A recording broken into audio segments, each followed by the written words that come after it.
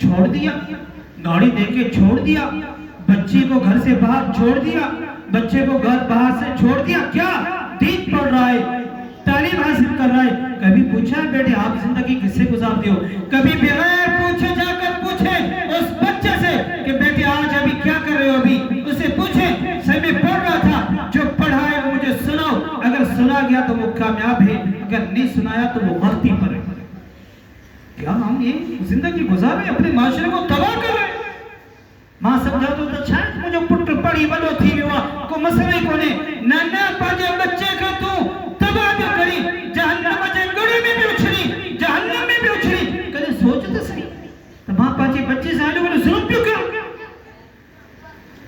ابھی بھی ایک دو دوست آئے تھے, مجھے کہہ رہے سائیں ہمیں اجازت ہو, تھوڑا سا کام ہے. مجھے بڑی تکلیف ہوئی, میں نام نہیں لیتا. میں بلاتا ہوں کبھی کبھی ایک آدھے 2 گھنٹے کے لیے, وہ بھی آپ نہیں آتے, پھر کہتے سے ہمارا بچہ. کبھی کبھی دل کرتی ہے ایسے بچے کو کان سے پکڑ کے اپنے باپ کے حوالے کر دو, جا کے تم پڑھاؤ, تم سنبھالو, پتہ چلے گا. اللہ کی بندے آپ کے بچے میں محنت کرتے ہیں تو آپ بھی مل کر جل کر محنت کریں نا. تو میں عرض کروں گا اپنے بچوں پہ توجہ دو, میرا بچہ کیا کر رہا ہے, ورنہ کل کو خدا نہ خاصا آپ کے اعمال تو اتنے تھے کہ آپ جنت میں جانے والے تھے کہ آپ نے اپنی اولاد کی وجہ سے آپ تمام پہنچے اولاد اچھے کرے, پہنچی جنت چلے کرے جہنم بجا بھی دو. انہیں جے اعمال گندے اعمال جے کرے چھا ماں یہاں پہنچے اعمال کا واقف نہیں. مجھا دوستو توجہ کرو, پہنچے بچن تے توجہ کرو, ان کے دین پڑھائو. اللہ جو قسم دین پڑھی گا نا, دنیا بھی ملی گی تھی, آخرت بھی ملی گی تھی. چھا آسا بکھیا بیٹھا ہوتے مدرسے میں, تو ایک بندہ ہاتھ کھڑا کرے جس کو ہر مہینے میں نے رسید بھیجی ہو, ہر مہینے میں اسے چندہ مانگتا ہوں. رزق دینے والا خدا کی ذات ہے, جس کا قبول ہونا ہے اسی کا. دیکھو قبول ہوا ہے نا, میں بتا رہا تھا ایک چھپڑے کے اندر ہم نے کام شروع کیا, آج اللہ کا شکر ہے ہم ایسے بنگلے کے بیٹھے ہوئے, اس گھر کے نوکر ہیں. کیا آپ کا نوکر ہو آپ اس کو چھوڑ دیں گے؟ ہم جس کے نوکر ہیں ہمیں رزق وہ دے گا, میں آپ سے نہیں مانگوں گا, جس کا نوکر ہوں وہ دے گا. آپ خود چاہیں گے, آپ خود کہیں گے یار واقعی بات سچی ہے. کیوں دنیا میں کبھی مولوی بھوک نہیں مرا, کرے مولوی بھوک ہڑتال کان کیا, کرے قرآن وارن بھوک ہڑتال کان کیا. کو ہوجے تو مکھے بدھایو, ہاں اگر جے کرے کو قرآن وارو رولتن دسو, پھیرتن دسو, ضائع دسو, وہ پہنچے آمال نہیں پہنچے والدین کی تربیت نہ ہو جانے کرو تو باقی کے مدد سے والے جو قدر نہ ہے قصور نہ ہے. اگر چھوکر آئے بڑے کہاں پڑھائے, کہتا فلا مدرسے میں پڑھائے. کتنے سال پڑھائے, کہتے 12 سال. کتنے سال؟ تھوڑا سا کتنے سال؟ 12 سال. 14 سال کے اندر تقریباً بچے بالغ ہو جاتے ہیں. بچہ کہتے 12 سال ہو گئے ہیں مجھے اس مدرسے میں. مدرسے والے کا قصور نہیں ہے, میں آپ کو پہلے سمجھاتا ہوں. کہتے 12 سال ہو گئے ہیں مدرسے میں. بیٹے کتنا پڑھائے, کہتے 12 پارے. میں نے کہا سچ بتانا کتنی مرتبہ آپ کا ابو اپنے آپ کے استاد سے ملنے آیا, کہتے میرے بیٹے کے کیا حال ہے, کتنی مرتبہ آیا ہوگا؟ کہتا سی مجھے یاد ہی نہیں کہ شاید کبھی آیا ہو.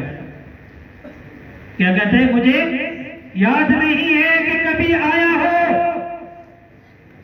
ابھی مجھے ایک ساتھی بتا رہا تھا, اللہ کو جزا خیر عطا فرمائے, میرے بچے میں اس پہ فخر کرتا ہوں انشاءاللہ.